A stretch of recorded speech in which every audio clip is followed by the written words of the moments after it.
খৈয়াছড়া ঝর্ণার অপার সৌন্দর্য উপভোগ করার পর আপনি কিন্তু এখান থেকে বাসায় ফিরে যাবেন না, এখান থেকে মাত্র 60 টাকা ভাড়ায় কিন্তু আপনি এখান থেকে গুলিয়াখালী সি বিচ অর্থাৎ সাগরের সৌন্দর্য উপভোগ করতে পারবেন। কাজেই এখান থেকে মানে খৈয়াছড়া ঝর্ণা থেকে গুলিয়াখালী সি বিচ কীভাবে যাবেন এই ভিডিওতে আমি একদম 1 to 1 মানে সব বুঝাই দেব। এই সাগরের গর্জনটা অবশ্যই উপভোগ করে তারপরে বাসায় যাবেন, তাহলে পাহাড় এবং সাগরে। তো খৈয়াছড়া ঝর্ণা থেকে আবার কিন্তু মেন রোডে এই খৈয়াছড়া ঝর্ণা যে ব্যানারটা আছে এখানে চলে আসবেন। এখান থেকে বাসে একদম অনেক বাস যাবেন, লোকাল বাস এখান থেকে সীতাকুণ্ড যাচ্ছে। আপনি এখান থেকে 30 টাকা ভাড়া দিয়ে সীতাকুণ্ড বাজার যাবেন এবং সীতাকুণ্ড বাজার থেকে আবার 30 টাকা সিএনজি ভাড়া দিয়ে একদম গুলিয়াখালী সি বিচে যাবেন। এই যে গুলিয়াখালী সি বিচ এখানে কিন্তু চলে এসেছে। এখানে কিন্তু গুলিয়াখালী সি বিচে যাওয়ার পর এখানে কিন্তু যে ট্রলারগুলো দেখেছেন ছোটো ছোটো মাছ ধরা ট্রলার আছে, এগুলোতে কিন্তু যাত্রী ওঠা নেওয়া করে। যে যাত্রী যাচ্ছে এখান থেকে 50 টাকাতে কিন্তু শুধু অল্প একটু রাস্তা, 50 টাকাতে আপনাকে সেই সাগরের কিনারায় নিয়ে যাবে। আমরা অনেকেই মানে 50 টাকা কেন দেবো ফাও, এই যে রাস্তাটা সুন্দর রাস্তা, সৌন্দর্য দেখ কি দৃশ্য দেখুন। এদিকে পাহাড়, সীতাকুণ্ড পাহাড়, এখানে ওই যে ওইটা সীতাকুণ্ড পাহাড় আঙ্গুলের মাথায় যেটা, এটা অনেক উঁচু, এখানে বোঝা যাচ্ছে না। সীতাকুণ্ড পাহাড় ঘুরলাম গুলিয়াখালী সি বিচ, ওই যে আমাদের সাগর, পাহাড় এবং সাগর একসঙ্গে। তো এখানে আসলে কিন্তু দারুণ একটা অনুভূতি পাবেন আপনি। একদিকে যেমন দেখতে পারবেন সাগরের গর্জন, আরেকদিকে দেখবেন উঁচু উঁচু পাহাড়। এখানে কিন্তু পুরাটাই মানে সীতাকুণ্ড পাহাড়ে আমরা যাই নাই, এর আগে আমি গিয়েছিলাম। সীতাকুণ্ড পাহাড় চাইলেও কিন্তু ঘুরে আসতে পারেন। গুলিয়াখালী সি বিচ মানে এখানে সাগরের ঢেউগুলা মাশাআল্লাহ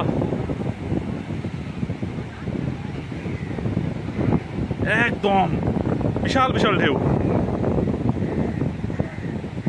আর সাগরের গর্জন, মা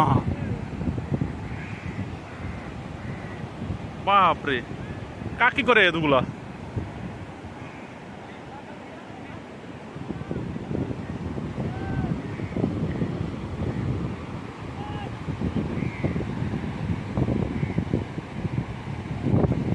আমরা তো প্রথম আসলাম এত দেখি নাই, মনে হচ্ছে আমরা কত নিচু, সাগরের পানিগুলো কত উঁচুতে। কেমন লাগতেছে না একটা, কত উঁচু দেখাচ্ছে না সাগরের পানিগুলা, মনে হচ্ছে ওটা কত দূর উঁচু, মানে ঢালু দেখাচ্ছে। দেখুন ক্যামেরাও বোঝা যাচ্ছে, মনে হয় যে নৌকাটা কত উঁচুর মধ্যে পড়িয়েছে। সুন্দরী গাছ। ও তবে গুলিয়াখালী সি বিচ অন্যান্য সি বিচের থেকে আলাদা। আপনি কুয়াকাটা সমুদ্র সৈকত, কক্সবাজার সমুদ্র সৈকতে যে ফিলিংস পাবেন এখানে একটু আলাদা ধরনের ফিলিংস পাবেন, কারণ এখানে কিন্তু চর কিংবা বালু পাবেন না, কিন্তু এখানে ঘাস, এরকম ছোট ছোট গর্ত, গাছের হাওরের মতো একটা ফিল পাবেন এবং সাগরের গর্জন এটাও পাবেন। এখানে যদি আপনি কিছুক্ষণ বসে থাকেন এখান থেকে কিন্তু যাওয়ার আপনার কোনো ইচ্ছাই থাকবে না। তবে এখানে আসার পারফেক্ট টাইম হলো বিকালবেলা 3টা-4টার পরে আসবেন। তার মানে আপনি ওই খৈয়াছড়া ঝর্ণা কিংবা সীতাকুণ্ড পাহাড়ে উঠেন, পাহাড় ট্রেকিং করে পাহাড় থেকে নামার পরে শেষে রাখবেন এই অপশনটা, মানে সাগরে এসে একদম আত্মা জুড়াই তারপরে বাসায় চলে যাবেন।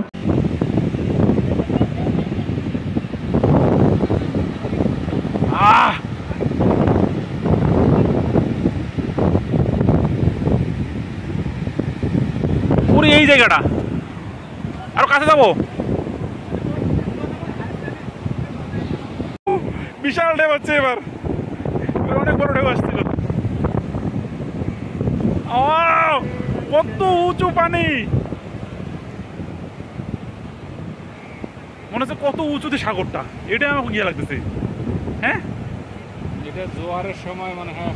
তো গুলিয়াখালী সি বিচ থেকে আবার আপনারা পায়ে হেঁটে সি বিচের যে রাস্তা আছে, সিএনজি স্টেশন আছে, সেখানে আসবেন। সেখান থেকে সিএনজিতে আবার পার পারসন 30 টাকা করে সীতাকুণ্ড বাজারে আসবেন। সীতাকুণ্ড বাজারে আসলে আপনি চট্টগ্রাম যান, ঢাকা যান, কুমিল্লা যান, সব জায়গার বাস ওখানে পাবেন। বাস স্টপেজের মতো অনেকগুলো বাস, সব বাস কিন্তু ওখানে থামে।